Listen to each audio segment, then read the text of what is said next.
Well, hello everybody, and good Wednesday to you. An incredible Tuesday out there. I cannot believe I'm saying this. 115 degrees yesterday in McCook and Hill City. Those were the highest temperatures across the entire country, higher than Death Valley, than Arizona, than Texas, New Mexico, any of those places. Las Vegas, it was as hot. It was hotter than Kuwait City yesterday in McCook and Hill City. Kuwait City in the Middle East was 113. Just incredible, and only 3 degrees off from the all-time Nebraska record high of 118 set back in 1936. So again, just incredible heat out there, and everybody in east or western parts of Nebraska broke records, and if they didn't break records, it's because they don't keep records for places like Bedford and Ogallala, Lexington, Holdridge, well above 100 degrees, and there was a boundary just to the east of Ainsworth, just to the west of Broken Bow, just to the west of Kearney here.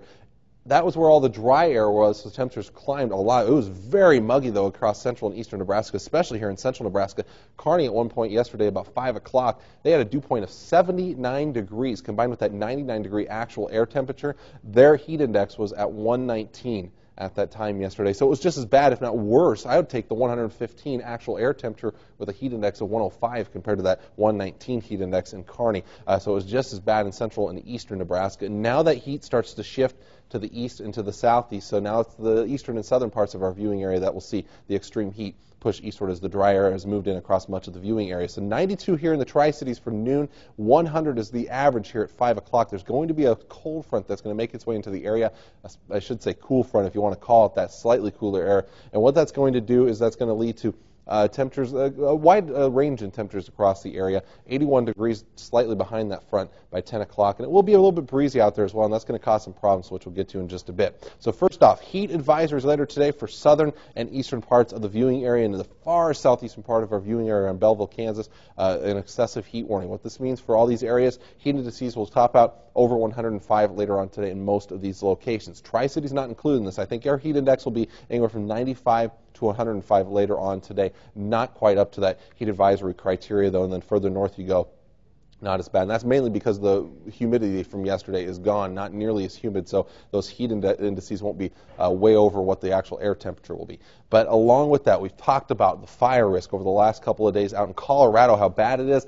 We had fires break out yesterday across the southwestern part of the viewing area in Oxford down into northern Kansas. Red flag warnings once again in effect today. Once you get south of Highway 6 here, extremely dry conditions combined with the breezy winds out there today. You need to be very careful and keep this in mind not only today, but for the week to come, all the way through the 4th of July with the fireworks and everything. Just be very, very careful out there because, especially when you have the winds like we will today, that could cause some concerns. Now, there's not much going on in Nebraska when it comes to our satellite and radar composite, so I want to take you across the country here. Of course, the biggest story in the country, even bigger than our heat, is the tropical depression down in Florida, Debbie. It's been downgraded, but still bringing very heavy rains to those locations. That, combined with this area of low pressure in the northeast, this is blocking our weather pattern, which means this area of high pressure can't move eastward.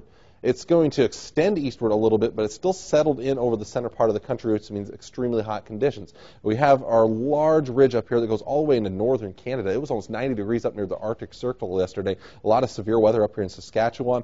This area of low pressure here, this is going to help bring this trough, at least try to break down this ridge just a little bit with this trough moving in. And what that means is the jet stream is going to kind of flatten out a little bit and move a little bit closer to us. What that means for us, slightly cooler conditions as this high pressure kind of moves to the south and east just a bit, and also going to bring the storm track kind of back closer to us, which is going to at least bring us small chances of precipitation over the next couple of days, which we'll get to in just a bit. So it's a little bit of relief, but not much. So here's our cold front for today. Very hot, dry conditions out ahead of this frontal boundary, very dangerous heat. So be careful once again. Not much relief behind it. We're still going to be very warm. Temperatures still in the 90s across the northern part of the viewing area. And again, it gets very close to the Tri-Cities towards the 5 o'clock hour. So if you live south of this, it's going to be very hot, a little bit cooler behind it. A few clouds overnight tonight, a little bit of a cool down, but not much behind this frontal boundary for tomorrow. And then for tomorrow, I should say it's going to be still a very warm day behind this frontal boundary. Hot conditions right around the Nebraska-Kansas border on southward. Still could get close to 100 degrees later on. But here we go, starting to introduce storm chances by Thursday night. And that's going to be some welcome relief, although I don't think it will be very widespread. Not everybody's going to get precipitation. Of course, lightning can still be a problem with these dry conditions out there. So look at your highs for today. Just as hot across northern Kansas as we've seen for several days now, 110 to 115 degrees. South of Interstate 80, east of Highway 81 here, still going to be 100 to 108 degrees later on today. Once you get northward, cooler, but not much. Temperatures in the 90s, maybe 89 degrees in Ainsworth, not so bad up there, but for most of us, again, extreme heat once again.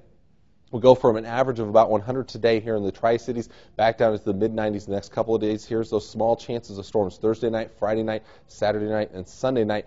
Hopefully, we can all get at least a little bit of rain out of this. I don't think everybody's going to. And, of course, when you're talking about thunderstorms, you're talking about lightning. So, again, that's going to be a fire threat as well. So, unfortunate that we're going to probably see that as well. As for your temperatures, again, they're still going to be very warm, mid to upper 90s. And the indications are from the long-range forecast models that Ridge tries to build in next week. So, we're pushing close to 100 once again. And the 2-week forecast looking like more 90s across the area, so it does look like it's going to be very hot for a long time to come. Once again, thanks for checking us out. I'm meteorologist Travis Klineski. Stay cool out there today.